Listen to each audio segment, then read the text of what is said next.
our first virtual Summer Institute, and we're ready for this morning for Rebecca Aubrey to engage learners and maximize planning time through thematic units. I'm Jenny Delfini, chair of the Summer Institute this year, and I'll be hosting along with our executive director, John Carlino. And as always, behind the scenes are our executive committee, Leslie Kudlick, Sally Barnes, Marissa Coulihan, and Valerie Greer. This session will be recorded. Please use the chat for asking questions and commenting throughout. We encourage participation that way. And additionally, if you're tweeting or posting on social media, include @NiceFelt and the hashtag NiceFeltSI, as well as the handles for our presenters, which we'll include in the chat, so we can see and share all your thoughts. A special congratulations to our Summer Institute Scholarship winners, Leo Banjo, Marie Caju, Nora Diaz Guevara, Katie Jansanti, and Yenny Lai. And now it's my pleasure to introduce you again to our presenter for the next hour, Rebecca Aubrey. Rebecca, the 2019 ACTFL World Language Teacher of the Year, teaches Spanish in South Windsor, Connecticut.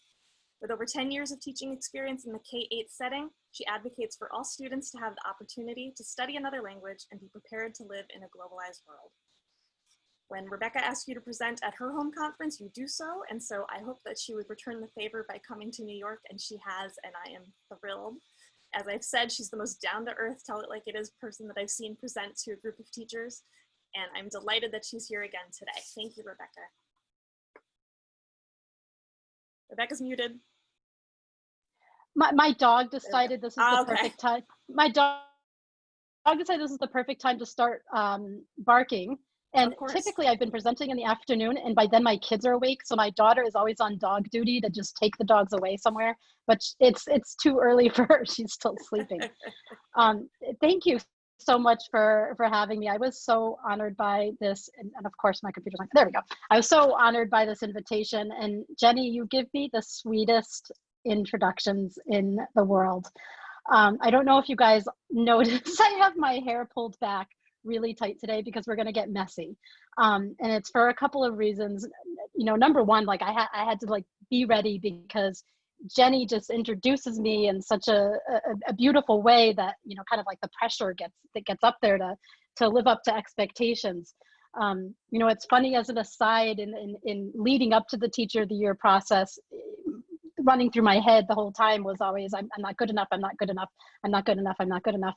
And now that I was named Teacher of the Year, the fear has turned into everybody's going to notice I'm not good enough. Everybody's going to notice I'm not good enough. So I had to pull my hair back tight today. And you know, yesterday then we had that horrible weather. I was afraid of losing power, but also because this presentation was originally planned as a 3-hour workshop, and it was originally planned as something where we would sit and really kind of get messy with our curriculum and work through things. And sadly, we won't be able to do that in an hour. So I did spend a lot of time rethinking how I might make the perfect balance between kind of giving you some ideas and some structure, but also giving you a little time to get messy. So I did pull my hair back today because we're going to get messy. I almost, even when I heard that Marissa Coulihan had changed her schedule to be here, I really started to sweat because I didn't have any funny stories to tell. And so now I have the added pressure to make her laugh.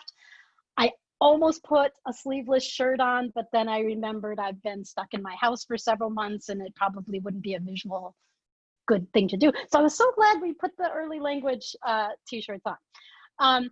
But you, several of you noticed that I do have Helena Curtin listed here as a co-presenter. I'm sorry to disappoint you all after you see that she is not making a cameo guest appearance here, but this presentation wouldn't be possible without her. It's based on a lot of conversations that she and I have had, and as we talked more and more about it, she just began kind of dumping a lot of resources on me, and so she is really a co-presenter even though she's not physically here. And so I would ask, if you are tweeting out about it, that you include my Twitter handle, but that you also include Helena Curtin's Twitter handle to send her lots of love as well. So what are we doing today? I love this graphic that Helena shared with me that is based on some of Greg Duncan's work about the different important elements on the road to proficiency. And I know throughout the Summer Institute, you guys have been talking a lot about different elements on this path. Where we're really going to be focusing today is on looking at some ways of kind of a plan for how to develop what Helena Curtin calls a deep and rich curriculum. I had pitched this session as developing good thematic units to help inspire and engage your learners, but also as ways to maximize planning time. And so I hope I'm able to meet all that you expect in the next, how much time do we have left now? 52 minutes that I have. So a lot of this inspiration came from something that I often see in Facebook's groups that I'm on, where you frequently see teachers asking for help on how to do a unit on something like colors or numbers or animals or clothing or foods. And these are kind of just these very topical units. And just in case you're wondering, that this website that I have listed there, I just discovered this recently, Prank Me Not. You can go in and create a fake Facebook post. And so that's what I did here. Think of all the potential for this with students and kind of like getting some student engagement. What I noticed about what a lot of teachers are often looking for are really topical units. And what we really want to try to talk about today and push towards, and this is one of our learning goals for today, is to move from those topical units to some more thematic units. And why is that? It's because the brain is meaning driven. Meaning is so much more important than isolated information like colors and numbers. It doesn't mean we shouldn't be teaching colors and numbers, but we want to try to aspire towards working those into a theme so that we're teaching it with a purpose. So that's one of our objectives. Secondly, I see a lot of posts from teachers saying that they're really struggling with engaging students. My students just don't seem interested in memorizing school supplies. What can I do?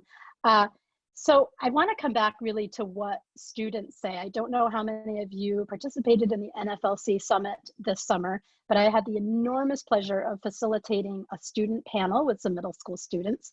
And one of the students really, and because I was asking questions about why were some students just not engaged in distance learning and what can teachers do better to get students more engaged. And what one of the students kept coming back to is that students really want to see a real world connection. They want to be hooked into what teachers are learning, and that they often were given work during distance learning, but I think even generally in their learning, that they have a hard time connecting to, they have a hard time relating to. And because of that, it's very hard for them to engage in what they're being asked to learn. And so a second objective we have is to try to kind of look at ways that we can make it more engaging for students. Thirdly, and I'm seeing a lot of these posts lately, a lot of teachers are just kind of looking for where to start. They've been given a new grade level or a new course to teach, and they're just really not sure where to start, what topics to cover. And I want to come back to how can we instead of move from looking at things topically towards looking at things with a theme. And so what I'm hoping to help get you moving with today in the short time we have is how you might be able to look towards developing curricular themes and what kind of template you might use for that. So those are our three main objectives for today. And we're really, I'm drawing on a lot of the work of Helena Curtin, who talks a lot about this deep and rich curriculum. So how you can take thematic planning, a focus on proficiency, but also bring in things that are interesting to students, cognitively engaging, and culturally related. And that is what how she kind of defines this deep and rich curriculum. And so that's what we're hoping to try to work towards today.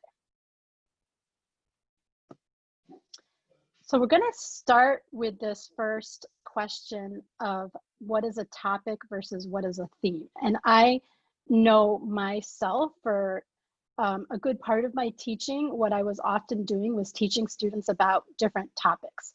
And so topics are very general, and they kind of tell students what they're going to be learning about, what you're going to be talking about. And it's generally a loose collection of ideas. So topics would be something like foods or clothing, versus a theme, which is a very focused, purposeful collection of ideas. It explains the significance of a topic, and it kind of empowers and encourages students to look for meaning in those different topics as they come together within a theme. And most importantly, it gives a purpose for communication. And if we really want to push students along that proficiency continuum, we need to help them find a purpose for communication. So what I'm going to ask you to do in our first breakout groups mastermind, Jenny, is Jenny's going to put you into groups, and to get us warmed up, I'm going to ask you might need to take a screenshot with your camera or something like that. This is one of those technical details I haven't figured out how to work out well when people go off into breakout groups. But if you could take out your phone so that at least someone in the group has this list, and see if you can talk in your groups about whether each of these is a topic or a theme. If you were listening closely, I already gave you the answers to a couple of these. So Jenny, let's try 5 minutes. 5 minutes. 5 minutes. So if you make sure you take a photo or something of these themes, because I can tell you I've been in groups where we were told to do that and I was trusting someone else would, but no one did. We got in big trouble. Right. If you have so I was going to take a moment to pause. I did ask people as you were coming back in to think about any that you really got stuck on, that you're maybe in your group you couldn't resolve. But I did also ask, as we're kind of continuing this question and answer for the next couple of minutes, we are going to do a little bit of work later on. And so if there's some topics that you currently teach that you realize now are topics and you want to think about moving towards a theme, make sure you write those down somewhere. So questions, Jenny, or any topics people got stuck on? And while you're looking for that, or while people are jotting things down, I noticed that someone earlier had written in the chat, who is Helena Curtin, and Marissa Coulihan answered a FLES royalty. Was that what it was? Yeah. Early language royalty. Yes, and I'm so sorry I didn't, as I was spewing out all my stories, I didn't say who Helena Curtin is. I am a second career teacher, and I learned my language teaching pedagogy from her book, Languages and Children Making the Match, that she co-authored. And the book really resonated with me. It was very powerful how she talked about putting culture at the center of learning and developing a context for learning. And I've had the enormous pleasure since then of developing a friendship with Helena Curtin. She's an incredibly inspiring educator, but also just an incredibly inspiring person and a very good friend. And we had some great conversations around this topic, so I really wanted to acknowledge that. All right, Jenny. Thank you. So the one that I see multiple times is family, friends, and celebrations. Awesome. Many people said that health also is coming up quite a few times. Yeah, health and house. Okay, so let's look at how Helena and I sorted it. So we did put family, friends, and celebrations as a topic. You also mentioned health, and we have a topic. But I think it's really important to think, and I'll just leave this up for a minute so you can look at what you have and if there are any other questions or comments people have that they want to make. But you can certainly take, the point of this is that you can certainly take something like family and friends and celebrations, and it can be fodder for creating a theme. It can be something that helps you to inspire a theme. But if you're only focusing on identifying family members and listing aspects of your family and describing a family, it's not quite a theme yet. But family, and that concept of talking about family, is certainly great fuel for a theme. And I would say the exact same thing about health. If you notice here, we have health as a topic, but moving towards thinking about what creates a healthy lifestyle is movement more towards a theme. Was there anything else that came up after I showed this, Jenny? Those are mostly the same, the ones that everyone is talking about. Yeah. Travel and transportation, environment. And there's some comments that if you need to have that guiding essential question if people are saying, going beyond the identification and having that. Absolutely, and that's exactly where we're headed today, so that's a great point. A lot of people are commenting on my crazy family, as you have in theme. Oh. So, and I think what you guys are touching on is something that's really important to point out, and that is that there really is a continuum from topic to theme. So something like the environment, depending on how you talk about it, and I guess getting to that question, depending on how you formulate your essential question, environment could be a topic or it could be a theme.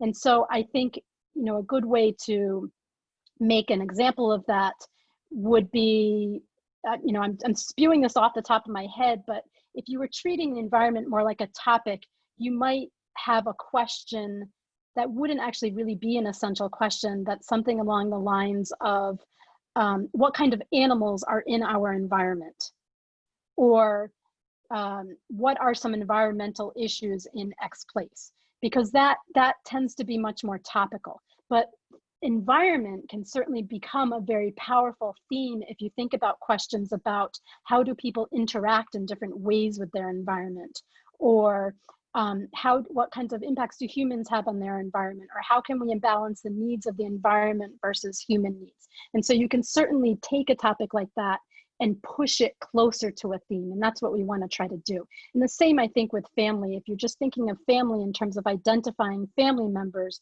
versus how families might be different around the world, you can move closer to themes. So how then can we begin to make that shift of moving from topics to themes? The first thing I really want to say is that you don't have to throw the baby out with the bathwater. I've done a lot of work with my current colleagues this year with our curriculum and making a lot of changes, and I'm going to show you some of the examples that we've made.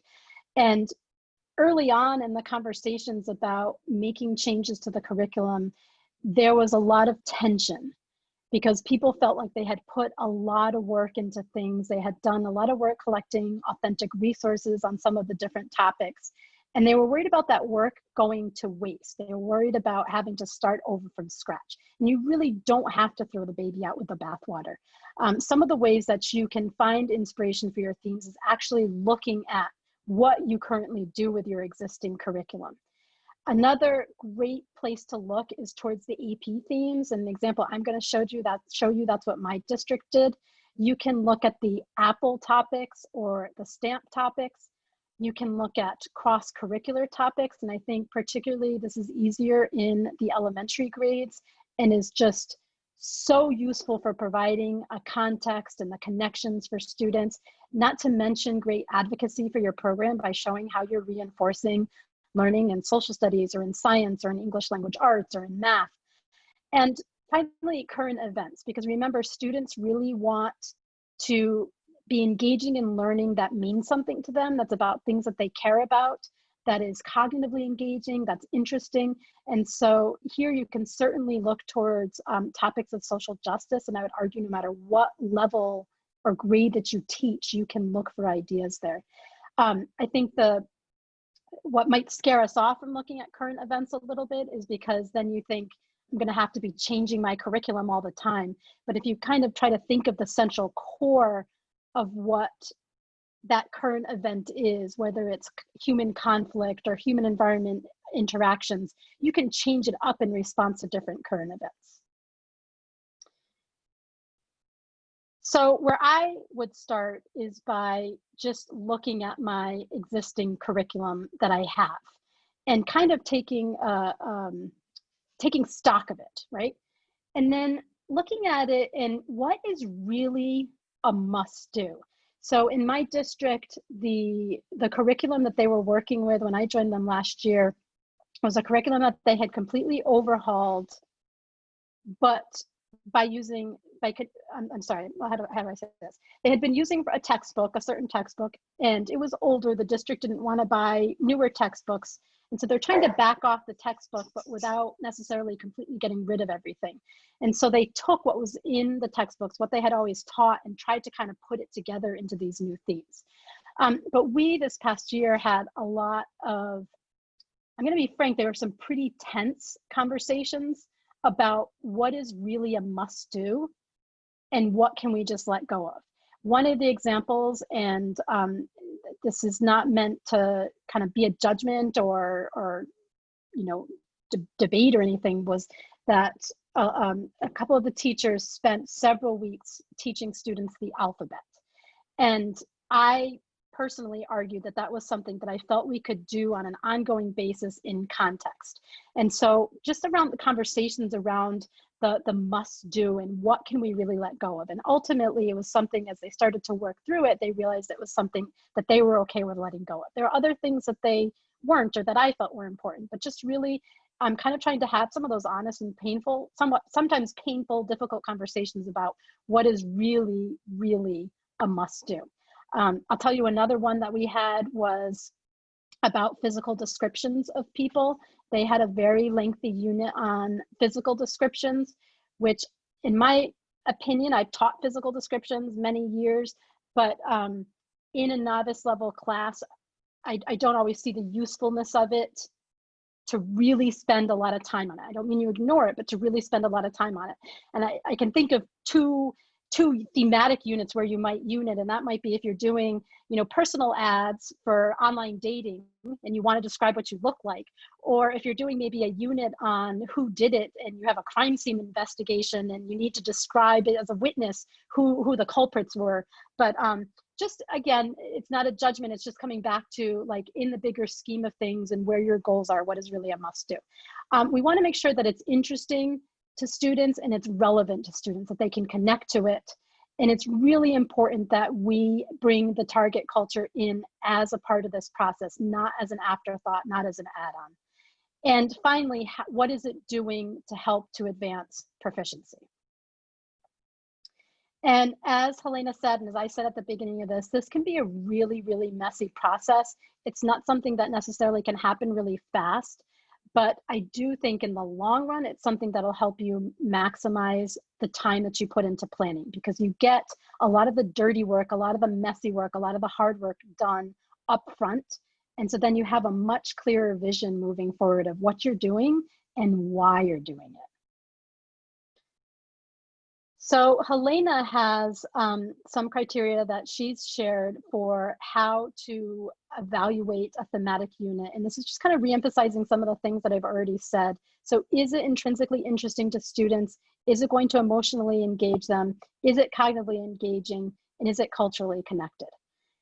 So as I mentioned, this summer, right after the school year, the craziest school year ever ended, I sat down with my colleagues and we looked at our curriculum and how we might begin to make movements towards more thematic units. And so these were the 5 themes that we had existing. We had what was actually called the preliminary unit. And in that unit, there were things like how to introduce yourself, say where you were from, your age, and the alphabet and the days of the week. And so you see it was kind of several different topics brought together into one unit. They had a family unit, a unit all about school, what I like to do and what I like to eat, and then let's go shopping. And I have to remind you that these are units that these teachers had been teaching for several years and had gathered a lot of resources on, had put a lot of work into. We spent a couple of really messy days thinking about how we could revise that and at least make the push towards themes. And I don't think they're perfect yet, but we're working on making that movement. And so we started by looking at the existing curriculum. I wanted to respect the work that they had all been doing and respect the resources that they had and look at what we could pull out of it that was still useful and was still valuable and important. My district world language department, which is now K-12, first grade to 12, decided that they wanted to try to develop their curriculum around the AP themes. And so we were able, because 7th grade was the first grade to really do this, we were able to kind of pick the AP themes that we thought might best tie in with what we had and where we wanted to go. And I think it's important to be clear here too, that in 7th grade Spanish, or even in 5th grade Spanish, we're not necessarily getting to the AP themes to the level and the depth and the richness that you would in an AP course, so much as we were using those as guiding themes to begin laying the groundwork, so that you're kind of laying these layers down. So once they do hit the AP level classes, they have this whole background kind of laid out for them, but that it would also be valuable, cognitively engaging learning for students who don't decide to take AP classes. And thirdly, we looked to our district's newly designed Portrait of a Graduate. I don't know, Jenny, maybe you can nod your head yes or no. Is this a big thing now in New York, the developing a Portrait of a Graduate? Okay, I'm seeing one yes and one no. Sally downstate says yes. I'm okay. further out of the city and say not yet. But that doesn't mean, usually it's delayed, so it might be coming. Okay, so as a lot of districts are going through NEASC evaluations in Connecticut, this is something that's a really big push, is developing a Portrait of a Graduate, and it's often more about the soft skills that they hope to see in a graduate. So in South Windsor, these are the skills that they're hoping to see and developed in our curriculum from the K-12. And obviously, again, it's going to look different at different levels, but we tried to tie our curriculum redesign into this Portrait of the Graduate as well. And so here's a look at what we came up with in some of our initial work. So we turned this preliminary unit into a unit on who am I? And we wanted to turn this unit into an understanding of how people identify themselves in different ways. And for some people, that might be based on their religious identity. It might be based on their ethnic identity. It might just be based on things that they like to do or their family. But it also is a great way for us to make the initial introduction into the Spanish-speaking world by looking at the diversity and migration within the Spanish-speaking world. So that's kind of like a quick overview of what that unit is.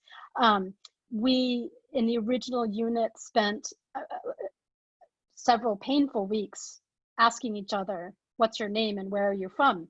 And I'm hoping to move beyond that into understanding how people might identify where they're from and who they are in different ways based on where they are from. We also got rid of things like days of the week in that introductory unit, the alphabet. It doesn't mean we're not teaching it.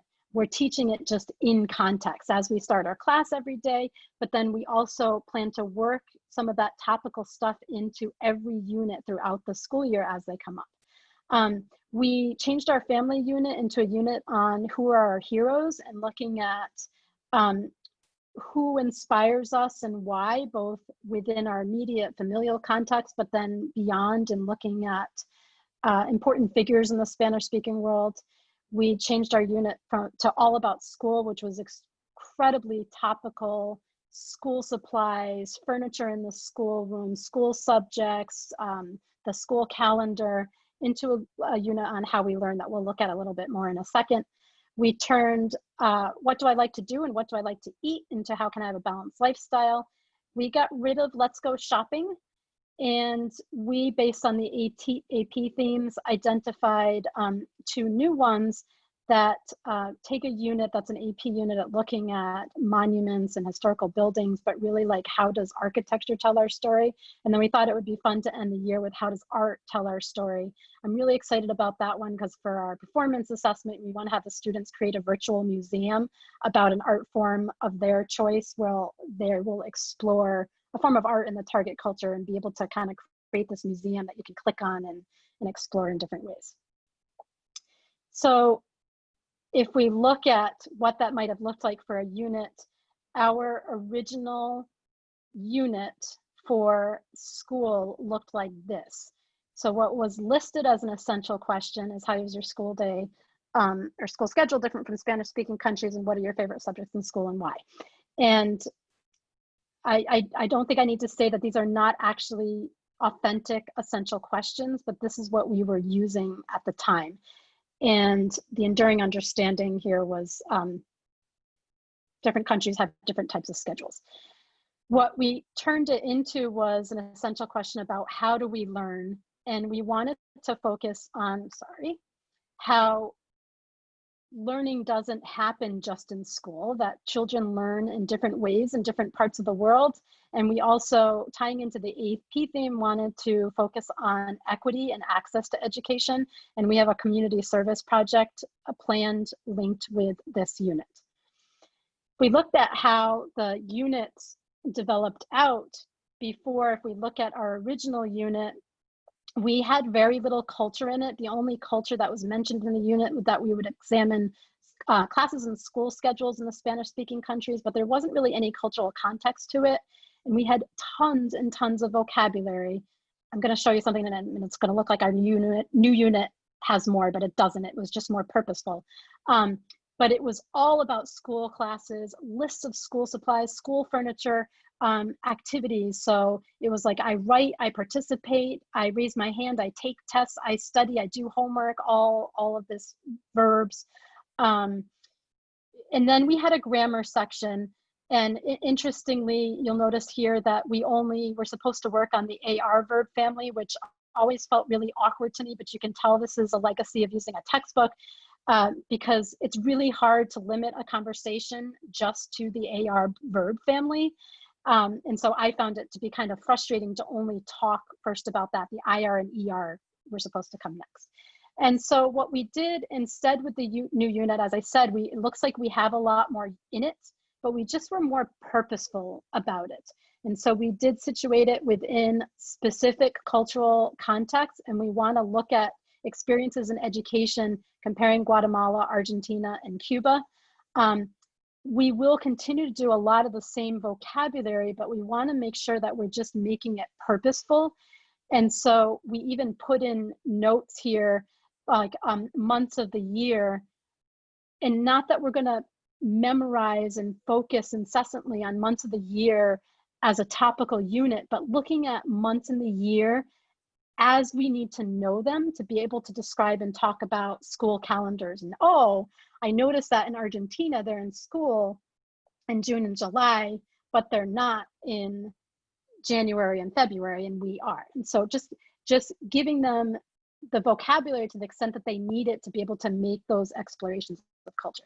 And we were also really purposeful about changing the reference, from grammar to language chunks. And so just even looking at verbs, we focused on the verbs that we thought students would need to know in order to be successful in this unit for exploring how people learn in different ways. And we focused verb conjugations, which we don't specifically mention on the right-hand side, primarily just to the first person and second person, because at the novice level and for this purpose, most of what they need to be able to say is, I learn, you learn, and they learn, and maybe some we learn, but really just making it more purposeful around the language chunks that they need to know to be successful in this unit. I love that John's photo is smiling, so it just looks like he's smiling at me the whole time. And so I said I was going to give you guys some work to do. And we are going to be working with this lovely backwards planning unit template that Helena Curtin has graciously shared with us. And we're going to talk about it for a minute, but I know that some people really like to multitask and be ready. So I put the bit.ly up there for you, and you have the QR code. Helena has graciously wanted to share this out with anybody who thinks it would be useful for them. I do just ask that you make a copy of it and then edit your own copy of it. But when we work with backwards planning, and again, initially my plan for this, what was supposed to be a 3-hour workshop, was that you'd actually be able to kind of like dive in and spend some time with this, but we're really only just like skimming the surface of this today. But with backwards planning, it's a 3-step process. And the very first step of it is to identify what your learning outcomes are.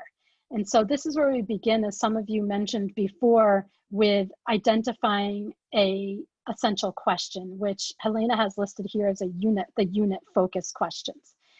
And also to identify an enduring understanding or the central idea. A good way to look at that is you have an essential question, and what are some possible answers, or what are you hoping that students might, how are you hoping students might respond to that essential question?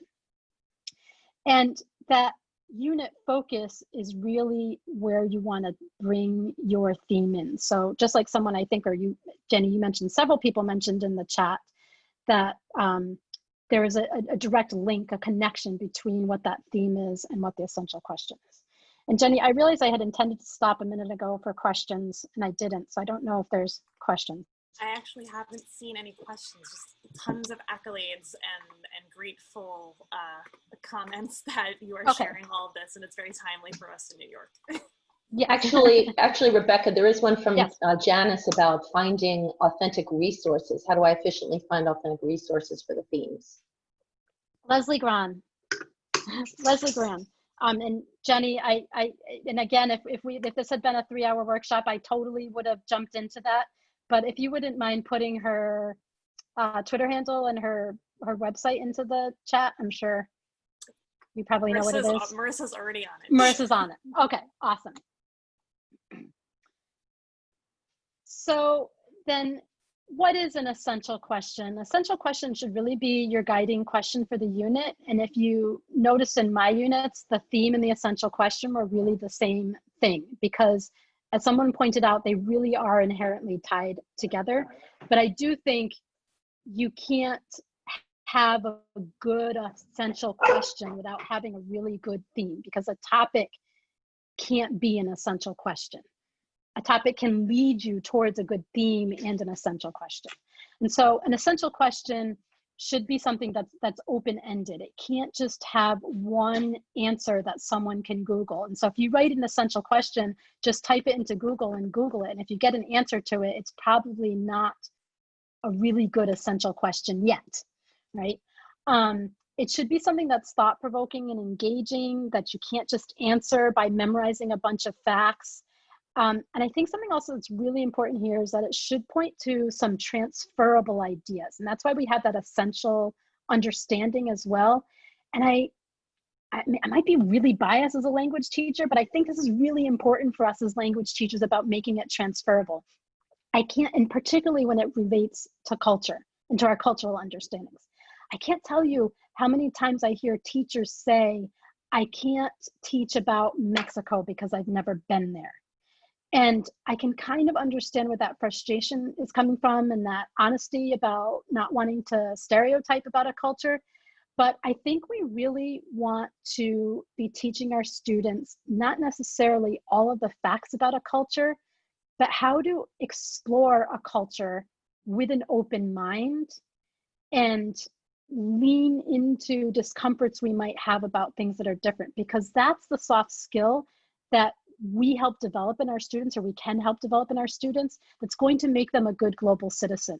Just them developing an open mind to being comfortable with people who come from different cultures and exploring it with an open mind.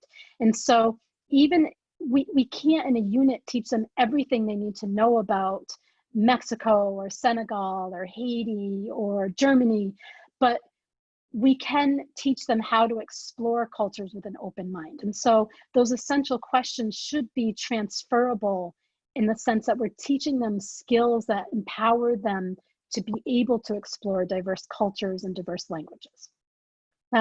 It should be something that requires some support and justification, and it should be something that recurs over time. So it shouldn't necessarily be something time specific. It doesn't mean you can't study something time specific like the Chinese Revolution, but to look into the Chinese Revolution and what are the root questions of humanity that occur over time that we might see exemplified in the Chinese Revolution. I don't know if there are any FLES teachers teaching about that. All right, so what I wanted to ask you to do is to go ahead and get a little messy. And Jenny's going to send you to breakout groups again. Probably don't have a whole lot of time to do the really big, deep thinking with this, but I wanted to ask if you wanted to take the topic that you had brainstormed, 15 minutes ago, and see if you, in your group, you might not have the same topics, but if you can start to bounce ideas off of each other for how you might take some of the topics that you currently teach and develop them into a theme that you can turn into an essential question. And I've provided the links here again for Helena Curtin's template along with the QR code.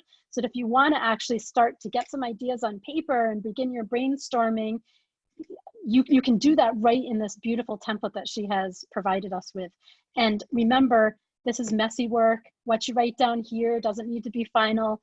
Just do some verbal vomit onto the page and get some ideas out and start working together. So Jenny, we will try for, you said I can go over a little bit if I need to, so let's go for 7 minutes. Seven's the magical number. 7 minutes, have fun. Had any, how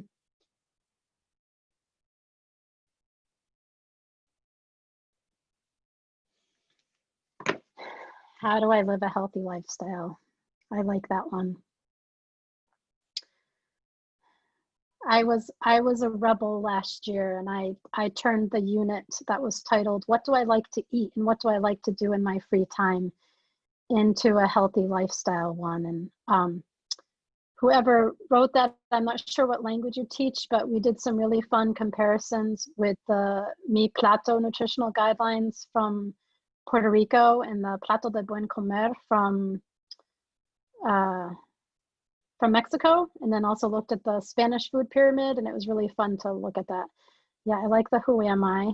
Of course, that's my first unit too. The house one is so great because that's a really typical unit, and a lot of us do teach about a house, and we just need to try to think about how we can move it towards a theme. And again, I don't know the house people. I'm seeing a couple of different house topics, but this, what makes a house a home? I really like that one. I think that's a great essential question. And I see this one about houses in French-speaking countries, and I think you could probably, get some inspiration, even tweak it a little bit from this, what makes a house a home. I had a colleague, a brand new teacher, who found a really great YouTube series that was done by a woman in Ecuador. She's in the indigenous community in Ecuador, outside of Cuenca. I've been to this community. I can't think of the name of it. But the woman is hysterical, and she does these videos, and in one of them, she goes through her house, and she lives in a very humble, traditional adobe house in the mountains of Ecuador, but she starts talking about it like her mansion or something. And it's great for making novice level comparisons, because she goes into each room. I don't think the house actually has rooms, it has spaces. And so she just kind of like turns around and goes, now I'm going to go into my bedroom, and I'm going to go into my kitchen. But she's just really funny because she's also a YouTuber and aware that her voice is out on the internet, but she's in this place that's just very humble and simple. And there's a place where she has a hole in the wall, and she like right next to her bed, and she goes, and this is my security system, and she like uncovers a hole and peeks outside. So she's just really funny, but tapping into some of those authentic resources is just so great and exciting. Yeah, so some good work towards some essential questions here. All right, and in the interest of time, we're going to move along. If we had been in person for that 3-hour workshop, we would have worked through the other components of this, but this is continuing with the template that Helena Curtin so graciously shared. She actually has these 3 categories at the end of the template as kind of an addendum, I think. I need to talk to her about this, because we haven't talked about what her thinking was with this. I personally like to put this right up front in the step 1 of the UBD template. So looking at what my theme is and what my essential question is. And so then right then and there, thinking about what's the cultural connection, what are the content connections. And as you saw in mine, my district mandates that we use a different template, what the language chunks are and what's the essential vocabulary. So right up front there. The second step to backwards planning would be to identify what the performance tasks are that students are going to do. I love how she's really specific about dividing it up into interpretive assessments, interpersonal assessments, and presentational assessments. We also in my district list a performance task, as well as what the different formative assessments are that we'll use to do the ongoing monitoring with our students throughout the unit. I feel like back in the chat, there was a question about, when I was looking while you guys were off in your secret rooms, there was a question about assessments. I can't remember what it was. So if someone wants to repost it, I'll come back to it. And then lastly, which will lead in really nicely, I think, to what Jessica Haxey we'll be talking about with you today is how you can then design the activities that will help students meet their learning targets. And again, originally when I had planned giving this workshop for you, I really wanted us to be able to work through these 3 different steps. But I think something that's really, really, really important here, and this is where you will maximize your planning time, is being really purposeful with the activities that you're asking students to do and why, and making sure that they are meeting these targets. And so look at what it is you've determined is essential that students learn in this unit, how you're going to know that they've learned it. And so you need to think, if you've identified certain learning outcomes here on this page, how are you measuring to make sure they've met those learning outcomes? And we're not out to get our students, we're not out to trick them and see if we can do this gotcha thing. We want them to learn what we've decided is important for them to learn and explore, right? So how are we going to design learning activities and be really purposeful with those learning activities to map out and prepare them to learn what we've identified as important for them to learn? So here is where you can make your planning more efficient and maximized, is just by being very, very purposeful in the activities that you're doing day to day to make sure that you're going back and meeting the learning targets. And if an activity doesn't meet the learning targets, you got to toss it or modify it to make sure that it's meeting their learning needs. And this will also solve that problem if you're able to plan it all out ahead of time, which, as I admit, is messy. It's a lot of work. It's a lot of thought. You might need a glass of wine or a bottle of wine when you're done, but it means then when you're in the depths of it and you're teaching it, you spend so much less time having to stop and think, I don't know what I'm going to teach tomorrow. Because you might not know what activity exactly you're going to do tomorrow, but you will know what you need to be preparing your students for, and that'll help guide you and focus you in on what you're going to teach tomorrow. So to kind of wrap things up, Helena Curtin had shared this kind of checklist of the criteria for evaluating a thematic unit. And we already talked about that first step quite a bit at the beginning. Is it intrinsically interesting? Is it cognitively engaging? And is it culturally relevant? We want to make sure that the unit is providing the appropriate scaffolding to help push students' proficiency, and finding that balance. The age appropriate thing is really important. Again, if I really wanted to teach physical descriptions, I'm probably not going to have my 3rd graders practicing how to write a personal profile for Match.com or something, or whatever, OkCupid, whatever people use these days. And the time one is also a very important thing to think about. I think I for years taught in elementary grades where I only saw my students once every 4 days for 30 minutes, and it was right after lunch and recess, which is probably the worst time in the world you could possibly be teaching little kids. They should really just take a nap at that point. You really want to think about, what you can realistically get done in a certain amount of time. And I had huge ideas and so much content that I wanted to cover, but it just wasn't realistic. So just being really realistic about the time you have. I work in Shangri-La right now, where I see my students for 4 hours a week. Well, it'll be a little less next year, depending on what happens in the whims of the governor right now. But I do have a lot of time, so I'm able to just go in so much deeper and do so much more.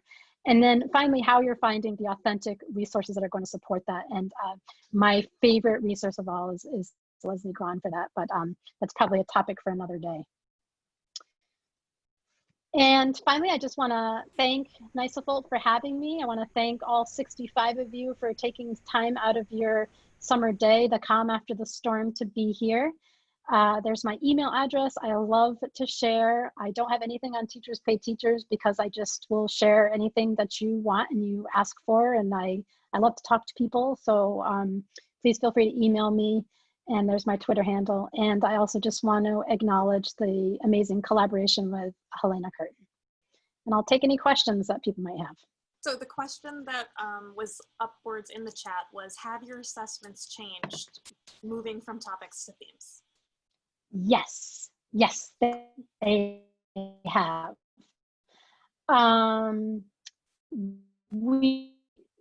Because the step 2 in backwards design is about looking at how your how you can measure whether or not students have met those learning goals. We redesigned our assessments. We haven't actually fleshed those assessments out completely yet, but we are redesigning those assessments to meet that. It's interesting because one of the units previously that I liked the least was the unit on foods, because it was posed just as, what do I like to eat and what do I like to do in my free time? But the performance task for it was actually really fun. It was a food truck, and the students designed a menu for a food truck and then had these hypothetical interactions with a customer. And my colleagues actually wanted to ditch that because we were moving towards this healthy eating theme. And I actually managed to fit the food truck project in right before everything shut down because of Corona. And the food truck was my favorite project of all. We just kind of, I tweaked it and I turned it into something that was about healthy eating and whether foods were healthy or not. And it was so much fun. And it was also really neat to see the authentic or semi-authentic dialogues that happened between students. So I was evaluating the student who was the food truck owner. They had developed a menu and developed like a front for a food truck. And then another student had to come over and ask questions about the menu and order off the menu. But it was really fun because I got to be really creative. I had a student who actually made a food truck out of cardboard and crawled inside of it and had a little window that he peeked out of to sell his stuff. It was really cool. Yeah. That is great. And it's one of those things that it's a different spin on what a lot of us grew up with as like the food unit or the restaurant unit or things like that. And right. It's very relevant to what's going on culturally around the United States, but also pulls in all of those cultural pieces, as well as the language, obviously, that we're trying to get to them. Right. In a very creative way. I'm looking just to see, I see lots of accolades. I don't see many questions I don't see any other questions at this point. I don't know if that's a good sign or bad sign, but So yeah, so I forgot to mention because I had printed out my notes beforehand, but as we said last night at the social hour, Rebecca Aubrey will be our keynote speaker at the annual conference in the fall. Whether we see her in person or on a screen remains to be seen for the time being, but you will hear her speak again. Yay! AC will be decided by AC this week, so we're waiting for Governor Cuomo to figure out the format. So very true. Yeah, and Jenny, I just saw a couple questions in the chat that I could just respond to really quickly. Oh, thank you. Joy was asking about the Ecuador House video. And Joy, if you want to tweet me that question, I'll find it. I didn't actually use it. It was a colleague, but I can find it for you. We do performance tasks within the thematic unit. So our assessments are all performance tasks. And as far as the slides, as soon as I'm done and get a warm up on my coffee, I will convert it all to PDF and share it to the folder. Thank you, Rebecca. And that's it. Yeah. All right. Thank you, everyone. Much. Thank you to Rebecca, and thank you to all of you who stayed and attended. I'm so glad a lot of you got your power back on so you could do that. We welcome and encourage feedback for the session. I will quickly place our feedback form in the chat box so that you can, while it's still fresh in your head, evaluate the session. After the conference is over, you can fill out your form for CTLE hours as necessary with your district, which is in the folder, as well as the Padlet for the conference and other materials, as well as Rebecca's folder for this session. Please join us at 1 o'clock for Jessica Haxey and the magic for FLES, but not just for FLES, but also Checkpoint A in New York State as well. I hope you'll come back and join us then. Bye-bye. Bye, Floor. I'm seeing people I know.